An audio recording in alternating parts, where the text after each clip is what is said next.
मेरे प्यारे दर्शकों, नमस्कार। मैं सुजय प्रकाश उपाध्याय हूँ। मैं एक ज्योतिषी हूँ और आपके सामने स्क्रीन पे जो कुंडली दिख रही है, वह कुंडली बहुत ही रोचक है, बहुत ही दिलचस्प है। मेरी कुंडली विश्लेषण भले ही आपको अच्छी न लगे, लेकिन इस व्यक्ति का जीवन वृत्त, इसकी कहानी, इसकी कथा मुझे पूरा विश्वास है आपको रोमांचित कर देगी। यह जन्म कुंडली स्वर्गीय वशिष्ठ नारायण सिंह जी की कुंडली है। ये गणित के एक विजार्ड थे, एक जादूगर थे, एक विलक्षण प्रतिभा के स्वामी थे। एक अति साधारण घर से आकर इन्होंने अपनी प्रतिभा का जो जलवा कुछ अवधि के लिए बिखेरा था, उससे ऐसा लगने लगा था कि भारतवर्ष में विश्व का महानतम गणितज्ञ पैदा हो गया है। आइए उनकी कुंडली का विश्लेषण करते हैं। ये कुंडली मीन लग्न की कुंडली है और मीन लग्न में ही सूर्य अवस्थित है, वक्री बुध अवस्थित है और अस्त का चंद्रमा अवस्थित है। बुध यद्यपि नीच का है, लेकिन इसका नीचत्व दोनों तरीके से भंग होता है। नीच ग्रह का जो जहाँ नीच ग्रह उच्च का होता है, उसका स्वामी बुध लग्न से भी और चंद्रमा से भी केंद्र में है, इसलिए बुध का नीचत्व पूरी तरह से भंग होता है। और संभवतः बुध और शुक्र ही इस कुंडली में ऐसे ग्रह हैं जो इनकी उस विलक्षणता को शो करते हैं। बुध नौमांस में भी उच्च का है। बुध हम सब जानते हैं बुद्धि का प्रतीक है, प्रज्ञा का प्रतीक है, विद्वता का प्रतीक है, गणित का प्रतीक है। तो इनकी कुंडली में बुध सर्वाधिक विलक्षण पैदा करने वाला ग्रह दिखता है मुझे। और शुक्र जो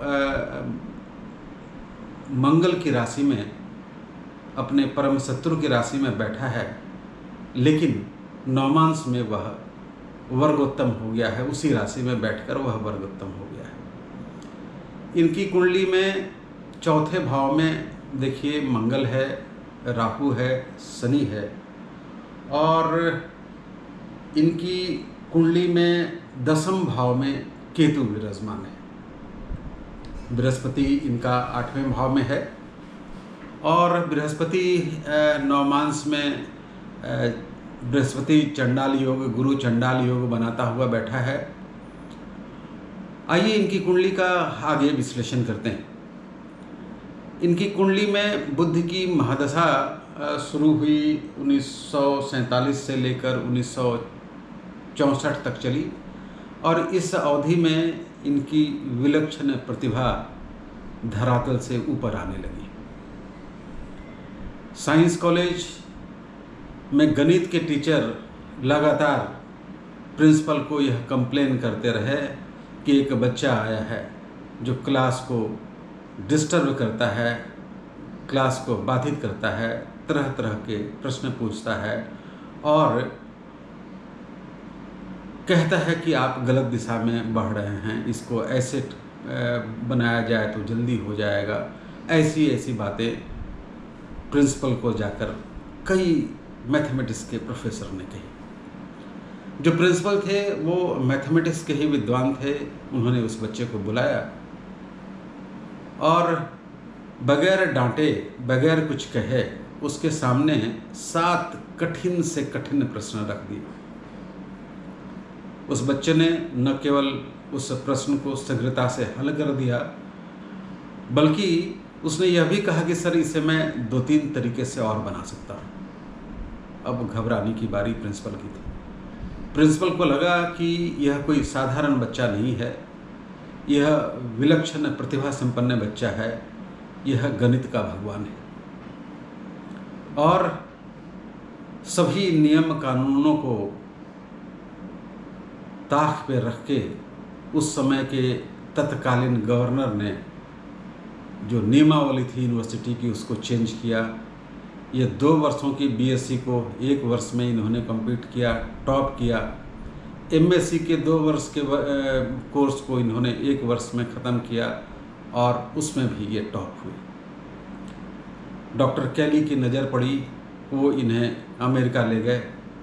वहाँ इन्होंने पीएचडी संपन्न किया, नासा में काम किया। नासा जैसे प्रसिद्ध लब्ध प्रतिष्ठित संस्था में इन्हें काम करने का मौका मिला। फिर ये भारत लौट आए। आईआईटी में इन्होंने पढ़ाया, कई और भी जगहों पे पढ़ाया, लेकिन बाद में इन्हें मानसिक असंतुलन सा होने लगा, मानसिक परेशानी होने लगी और उसका कारण ज्योतिषीय दृष्टि में जरा ढूंढे हम। इनकी कुंडली में देखिए चंद्रमा अस्त का होके लग्न में बैठा है। अच्छा, केवल यह अस्त ही नहीं है, इनके नौमांस पर विचार कीजिए।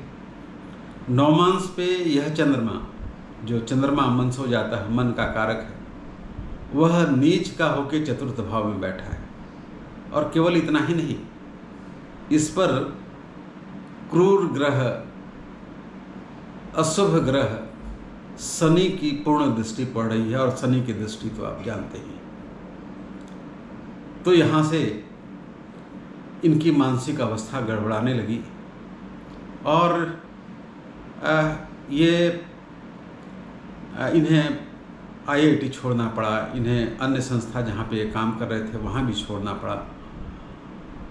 इनकी कुंडली में शुक्र जो वर्गोत्तम है लेकिन परम शत्रु मंगल के घर में है, उसने आधी अवधि तो इनके अनुकूल दी, लेकिन आधी अवधि ये मानसिक पीड़ा के दौर से गुजरे। 1981 में इन्हें कांके, रांची में हॉस्पिटलाइज कर दिया गया। सरकार इनके पैसों का वहन करेगी ऐसा दावा किया गया और इन्हें उस समय में गुस्सा बहुत आता था। गुस्सा के लिए देखें जन्म कुंडली क्या कहती है। जन्म कुंडली के चतुर्थ भाव पे नज़र डालिए, वहाँ मंगल भी है, राहु भी है। कौन सा योग बना? अंगारक योग। और शनि भी वही है, एक तो करेला ऊपर से नीम चढ़ा। तो गुस्सा इन्हें इतना आता था कि इनकी पत्नी उससे आजिज हो गई और उन्होंने डाइवोर्स ले लिया। इन्हें नासा में भी एक बार गुस्सा बहुत आया था अपने बच्चों को, जब वो कुछ पढ़ा रहे थे। उस समय में गुस्सा इनका इतना तीव्रतम हुआ कि नासा के लोगों को लगा कि यह बहुत नैसर्गिक और स्वाभाविक नहीं है। साइकेट्रिस्ट से दिखलाया गया, दवा लिखी गई, लेकिन दुर्भाग्य ऐसा कि उस समय की जो सामाजिक व्यवस्था थी यहाँ भारतवर्ष की भी, न इन्होंने दवा खाई और न इनके परिवार वाले ने इन्हें दवा खाने दी। रोग बढ़ता ही गया। इनकी कुंडली में मंगल, राहु और शनि और चंद्रमा और एक सर्पयोग। सर्पयोग तब कहते हैं जब 3 केंद्रों में सारे अशुभ ग्रह बैठ जाएं और इनके कुंडली में लग्न भाव, चतुर्थ भाव और दशम भाव में सारे क्रूर ग्रह बैठे हैं, तो सर्प नामक एक योग होता है। इनके कुंडली में सकट नामक योग भी। जब चंद्रमा से अष्टम बृहस्पति हो जाए तो सकट नामक योग होता है। यह भी योग अच्छा नहीं है। इनके बारे में कहते हैं कि नासा में करीब 31 मिनट के लिए कंप्यूटर बंद हो गया था उस समय में।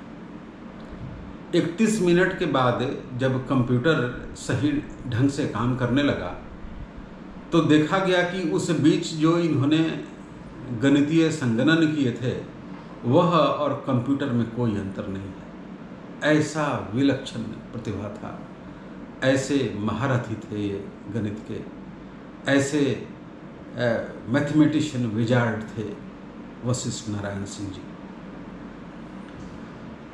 पता नहीं क्या से क्या हो सकता था। पूरे भारतवर्ष और विश्व की दिशा बदल सकती थी।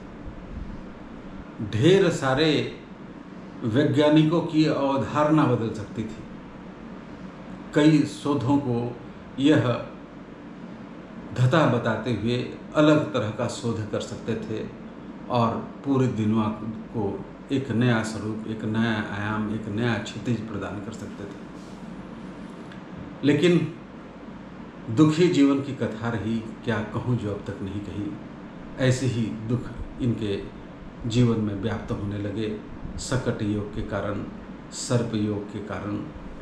और वह व्यक्ति जो इतना प्रतिभाशाली था, वह असामयिक मानसिक असंतुलन से, सिजोफ्रेनिया से ग्रसित हो गया और वह कभी ठीक नहीं हो सका। रेत तन जो रह गया, स्नेह निर्झर बह गया। आम की डाली जो सूखी दिखी, नहीं आते अब यहाँ पिक क्या सीखी। मैं हूँ वह पंक्ति लिखी, नहीं जिसका अर्थ कोई जीवन दह गया। ऐसे मैथमेटिशियन का जीवन दह गया। हम जर्जर से जर्जर भग्नावशेष को ठीक कर देते हैं। हम जर्जर से जर्जर मूर्तियों को शिल्पकार के द्वारा ठीक कर देते हैं।